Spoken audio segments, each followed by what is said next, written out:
सगळं जर खरं असेल तर याचा मला काहीच फायदा नाही, कारण हे सगळं सारंगला समजलं तर काय उपयोग. ऍक्च्युली तू जे काही मला सांगितलंस ना आता, त्याचा मला 0 प्रॉफिट. म्हणजे हे सगळं सारंग अँड फॅमिलीला सांगून काहीच बेनिफिट होणार. हा म्हणजे एक गोष्ट होऊ शकते, जर तू सगळ्यांना या उलट सांगितलंस तर काहीतरी घडू शकते. उलट म्हणजे तू सगळ्यांना हे सांगायचं की जगन्नाथच्या प्लॅनिंग मध्ये सावली डे 1 पासून इन्व्हॉल्व होती. तिला मेहंदळींच्या घरात यायचं होतं आणि त्यांना बर्बाद करायचं होतं.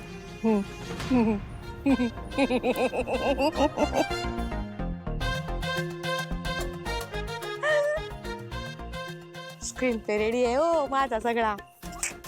डायलॉग लिहून झालेत. मालिका हिट. ऐकणार का? ऐक. तर गोष्ट सुरू होते. या गोष्टीची पहिली विलन म्हणजे खरं तर जी आपल्याला या गोष्टीची हिरोईन वाटते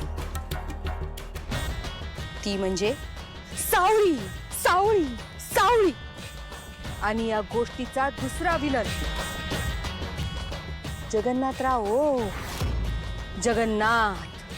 हे दोघं भेटले मेहेंदळेंच्या घरी एका कार्यक्रमाला. मेहेंदळेंचं ते ऐश्वर्य पाहून त्या सावळीचे डोळे दिपले. तिला वाटलं माझ्या आयुष्यात मी एवढी श्रीमंत कधी होऊ शकते. काय केलं म्हणजे मी या मेहेंदळेंची सून होईल. तिच्या डोळ्यातली ही हाव जगन्नाथ नाही. त्याला कळलं ह्या पोरीचा वापर करून मी मेहेंदळेंची वाट लावू शकतो. वाट. बस त्यानं त्या सावळीसोबत डील केली. तो म्हणला मी जे सांगेन ते ऐकलंस तर सगळं तुझ्या मनासारखं होईल. सावळी घाबरली. नको नको म्हणायला लागली. म्हणले नाही नाही, माझ्या घरचे लई साधे भोळे आहेत, त्यांना हे पचणार नाही, पटणार नाही. आणि माझी वहिनी, माझी जयंती वहिनी, तिला जर का कळलं की मी इतका खोटेपणा केलाय त्या आकाश पाताळ एक करतील, मला घरात हकलून देतील. शेवटी मोह मोह असतो तो कसा आवरणार. झालं. जगन्नाथची आणि सावलीची डील झाली. जगन्नाथ म्हणला मी सांगतो ते केलंस ना सगळं तुझ्या मनासारखं होईल ग. मग त्यानं तिच्या आयुष्यात अमरला आणि सारंगच्या आयुष्यात अस्मीला पेर. सगळं ठरलं. सगळा प्लॅन झाला. लग्नाच्या दिवशी अस्मीला गायब करायचं हे बी डन झालं. नंतर सावळीला सांगितलं तू फक्त नाटक करायचं, मी हे लग्न करू शकत नाही, मला हे पटत नाही, मी सारंग साहेबांच्या आयुष्यात अशा प्रकारे येऊ शकत नाही. ती रडारड करायची, पण मी जसा इशारा करन लगेच लग्नाला हो म्हणून टाकायचं. झालं झालं. सारंग साहेबांचं आणि सावळीचं लग्न झालं. मला सांगते एवढे दिवस हे दुःख मी माझ्या हृदयात लपवून ठेवलं. तिथून त्यांनी जर ताराचा आवाज ऐकला तर ते माघारी फिरतील, परत येतील त्यांच्या ताराकडे.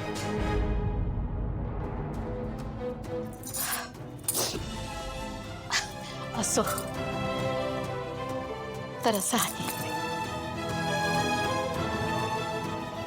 भैरवीजी, आय एम रिअली सॉरी. मला माहिती नव्हतं की असं काहीतरी तुमच्या आयुष्यात घडून गेलंय. पण खरं सांगू, तुमचं मला खूप कौतुक वाटतंय. म्हणजे आजच्या ह्या जगात, ह्या काळात एक स्त्री म्हणून सिंगल पॅरंट राहून हे सगळं हाताळणं खूप अवघड आहे.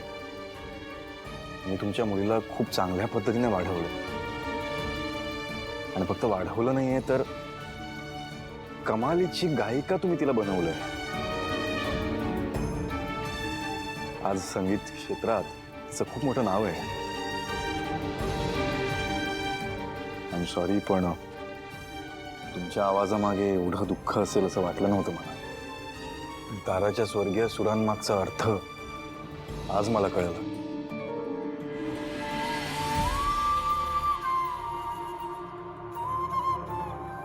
खरं सांगू, तुझ्या आवाजावर विठ्ठलाची कृपा आहे. मग तुझ्या आवाजात विठ्ठलावर असलेलं प्रेम मला जाणवलं.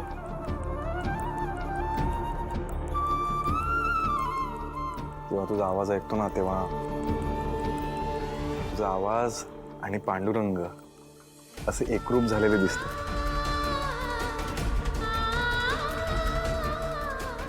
जेव्हा तुझा आवाज ऐकतो तेव्हा असं वाटतं की एखादे संत खूप सच्च्या मनाने विठ्ठलाची आळवणी करत आहे. तुझा आवाज ऐकल्यावर खरंच असं वाटतं की तो आवाज ह्या विश्वातला नाहीच आहे, तो एका वेगळ्याच विश्वातला आहे. आणि हे सगळं तुझ्या आई वडिलांमुळे घडलंय. खरंय. आणि आता त्याच आवाजाची जादू तुम्हाला उद्या ऐकायला मिळणार.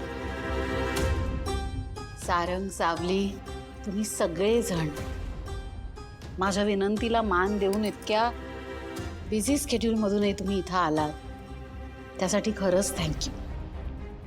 आणि आज आमची सावली खऱ्या अर्थाने माहेरवाशीण झाली, कारण आता ती तिच्या भैरवी माईकडे आली आहे ना. हे पण तर तिचं माहेरच आहे.